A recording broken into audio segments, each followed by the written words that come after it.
On a aussi des questions sur le coronavirus. On peut passer quand même dessus parce que c'est quand même de l'actualité et du truc courant. Donc, les gens se posent la question de comment ça se passe pour nous à ce niveau-là. C'est vrai que, en tout cas, de mon point de vue, de là où je suis, et tu me diras ce que tu en penses après, c'est pas aussi violent qu'en France. C'est-à-dire qu'en Thaïlande, pour le moment, tu peux encore te déplacer comme tu veux. Il n'y a pas de confinement qui est obligatoire. La plupart des lieux publics, genre les restaurants, les centres commerciaux, etc., sont fermés. Voilà. Après, moi, quand tu rajoutes à ça le bébé, déjà que le fait qu'on sortait pas très souvent et qu'on allait de temps en temps au restaurant, etc., tu rajoutes le bébé qui fait que finalement, tu es tout aussi content de faire une livraison de bouffe que d'aller au restaurant. Finalement, moi, ça m'a pas tant affecté que ça. Je dirais que c'est un peu plus des petits détails du type, bah voilà, je peux plus aller à la piscine de mon immeuble, ça a été fermé, la salle de sport, etc.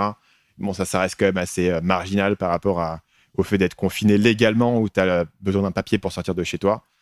Et au niveau business, pour le moment, et là, pour le coup, je suis vraiment intéressé pour avoir ton retour parce que l'impact chez moi, il est extrêmement marginal. C'est-à-dire que le principal impact que j'ai eu, c'est que j'ai sorti un livre fin janvier et aujourd'hui, mon livre, tu peux quasiment plus l'acheter parce que toutes les librairies sont fermées et Amazon ne livre plus ce type de produit. Alors qu'apparemment, ils ont du stock, mais ils ne livrent plus, tu ne peux plus le commander sur Amazon. Donc, tu peux toujours acheter le livre audio, tu peux toujours l'acheter sur la Fnac, je crois qu'ils livrent encore. Mais globalement, mes ventes de livres se sont pris une grosse claque à cause de ça, ce qui est assez marginal. Par contre, j'ai continué à bien checker les ventes sur les formations et moi, j'ai eu aucun impact pour le moment au niveau de mes ventes, de ce qui me rapporte de l'argent.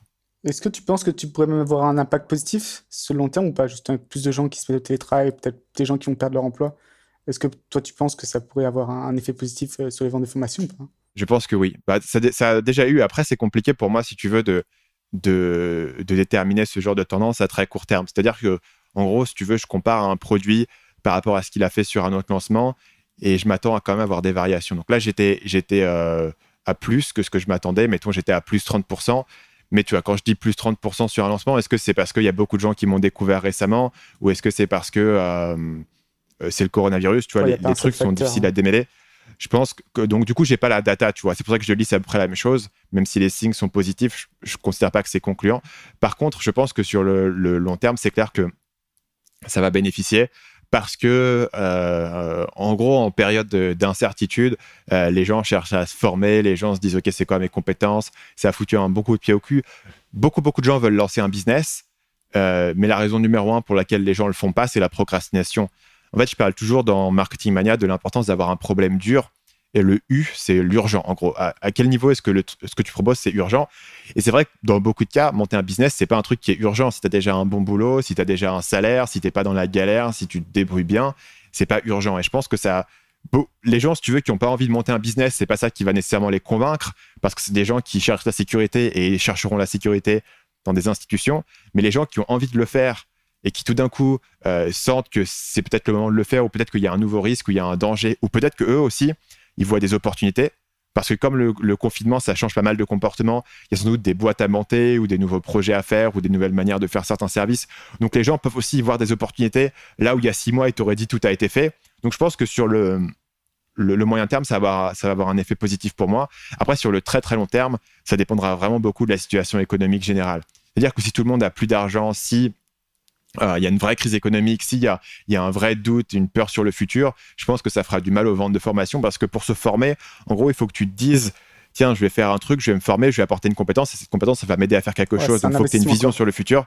Ouais. Si tu es trop incertain du futur, tu fais plus ce type d'investissement et tu te replies sur vraiment des trucs qui sont acquis. Tu vois, enfin, de la même manière que les gens veulent plus être en bourse quand il y a trop d'incertitude et de volatilité parce qu'ils veulent se replier sur des trucs qui vont être moins volatiles et plus certains. Ils ont du mal à investir sur le futur quand le futur est super incertain. Donc j'imagine en fait de ton côté, ton boulot, ça va être d'argumenter que justement ce qui crée la sécurité de l'emploi, c'est la compétence. Ce que moi je pense qu'il est très vrai, mais je pense que du coup, ça sera peut-être le point sur lequel appuyer, Ouais.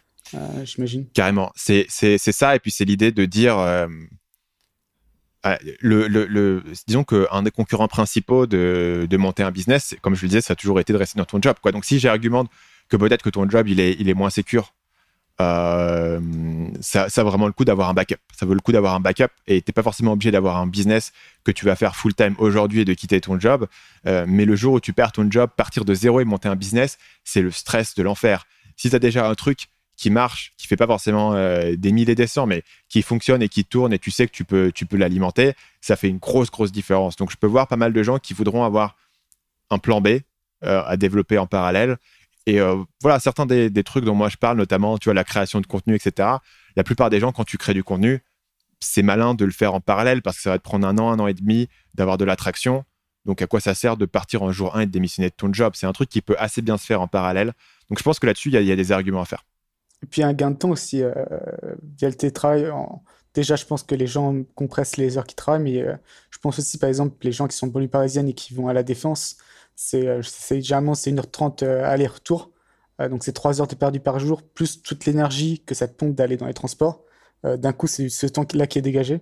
Donc bon, il y a d'autres, ça peut aller sur Netflix ou autre, mais ça peut aussi du coup aller vers des formations, quoi. À avoir tout ça, je pense que c'est assez spéculatif. Et c'est dur de savoir vraiment quel poids chaque facteur aura, mais moi je pense que globalement ça devrait être positif dans ton cas. Mais pour toi, du coup, c'est beaucoup plus compliqué parce qu'on a plusieurs aspects. On a l'aspect chinois qui a été fermé, donc on a l'aspect fournisseur, on a l'aspect distribution avec Amazon. Je ne sais pas s'ils livrent encore les produits que toi tu vends. Comment ça se passe pour toi et vraiment pour ton équipe qui est beaucoup plus large et beaucoup plus distribuée que la mienne? Nous, on est dans la bonne catégorie de produits, donc ça c'est bien. Donc nos ventes, elles ont augmenté parce qu'on est dans la bonne catégorie. Après, au niveau de l'équipe, on a juste une équipe qui est en physique, c'est l'équipe chinoise qui pendant un mois n'a pas pu travailler. Mais en même temps, toutes les usines étaient fermées aussi, donc bon, ça changeait pas grand-chose. Le reste, on est déjà remote, donc ça n'a rien changé pour nous. Après, effectivement, en fait, c'est le chaos après à tout niveau. C'est le chaos en termes de demande, donc la demande fluctue de façon monstrueuse. C'est le chaos en termes de advertising, donc d'un coup, tu as beaucoup qui retirent l'advertising, donc tu as un peu toujours la question, est-ce que nous, on met plus d'advertising ou est-ce qu'on aussi, on fait gaffe et on préserve notre stock? Et tu as le chaos au niveau supply à tout. Donc, et c'était aussi le chaos chez Amazon en tant que tel. Donc Amazon qui livre ou qui livre pas, qui ferme des produits, qui les ferme pas. En fait, ça change tous les jours. C'est un peu sapin de Noël, toi. Si on a des alertes, c'est un peu constant. Machin truc a été ouvert, machin truc a été fermé.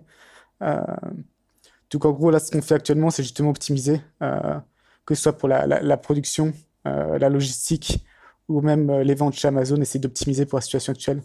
Ce qui est pas évident. Pour te donner une idée, avant, on faisait un point justement sur l'inventaire toutes les semaines. Maintenant, on en fait un tous les jours, tous les 2 jours, parce que il y a des fluctuations qui sont monstrueuses, quoi. Et ça peut aller très vite. Parce que c'est tendu pour approvisionner tes produits sur les usines. C'est ça. Et ce qui aggrave le truc, c'est que du coup, on est un peu limité au niveau stock. Normalement, ce qu'on peut faire pour beaucoup de produits, c'est envoyer par avion. Sauf qu'actuellement, les délais de livraison par avion ils sont très incertains et surtout les coûts sont monstrueux. Donc, par exemple, on est passé de l'ordre de 3,80 € le kilo à 11-12 € le kilo pour livrer en Europe. Euh, et ce qui fait qu'il y a beaucoup de produits qui avant où c'était OK d'envoyer par avion, maintenant c'est plus possible. Donc il faut du coup compter le délai de production qui est allongé parce que les usines chinoises ont des commandes à rattraper. Et ensuite, il faut compter que c'est de l'envoi par bateau. Ce qui fait qu'en fait, ce que tu commandes maintenant, tu vas le recevoir dans, je sais pas, 2 mois et demi, dans le meilleur des scénarios. Euh, et donc, l'idée, c'est qu'il faut que tu fasses maintenir ton stock sur 2 mois et demi. Mais en même temps, tu as toujours la crainte potentiellement que, justement, ce qui s'est passé avec, je crois, hier, Amazon qui ferme en France, ainsi de suite. Donc, tu as toujours un peu l'indécision entre est-ce qu'on essaie d'écouler le stock au maximum maintenant, au cas où dans 2 semaines, ça serait encore plus problématique de vendre, ou est-ce qu'on essaie de maintenir le stock? Nous, on est plutôt dans l'idée de maintenir le stock et un peu de outlast tout le monde. Mais c'est effectivement un truc un peu au jour le jour et c'est assez chaotique. Mais C'est de après, globalement, l'équilibrage. c'est l'équilibrage, Ouais, l'optimisation, en ouais. fait. Mais après, globalement, pour nous, je pense que ça va être plutôt positif parce qu'encore une fois, on est à la bonne catégorie de produits. Et même si la demande baisse globalement à cause d'une récession sur le long terme, tu as beaucoup de gens pour la première fois qui se sont inscrits sur Amazon. Et une fois que tu es inscrit sur Amazon, généralement, tu pars plus. Et donc, je pense que la baisse de demande globale va être compensée par le fait que l'e-commerce il va avoir, je pense, un petit bump encore plus. Déjà, c'était en croissance, mais je pense qu'il y a encore un petit bump. Ce qui fait que l'un dans l'autre, on prévoit que ce soit stable, voire positif, quoi. Et du coup, est-ce que tu as changé une partie de ta stratégie ou est-ce que des opportunités particulières que tu as identifiées, que tu n'avais pas identifiées avant et sur lesquelles tu vas te mettre ou est-ce que c'est juste comment faire survivre le business actuel?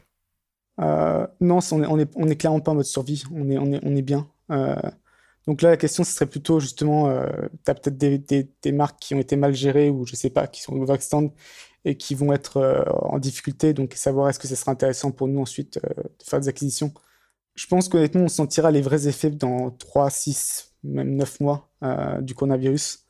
Euh, donc en fait, l'idée, c'est de déjà préparer en termes de funding si on veut en faire ça et ensuite ouais, rester un peu à l'affût d'opportunités potentielles. Euh, donc c'est plutôt comme ça. Et après, pour ce qui est de lancement de nouveaux produits, croissance internationale, en fait, on continue comme avant. On n'a pas scale back quoi que ce soit. Salut, c'est Stan, j'espère que vous avez apprécié cet extrait du podcast Marketing Mania. Bien sûr, vous pouvez retrouver l'ensemble des épisodes du podcast, y compris les instructions sur comment vous abonner sur l'application Apple Podcast ou sur votre téléphone Android en vous rendant sur mon site à l'adresse marketingmania.fr/podcast. Je vous ai mis le lien dans la description de cette vidéo.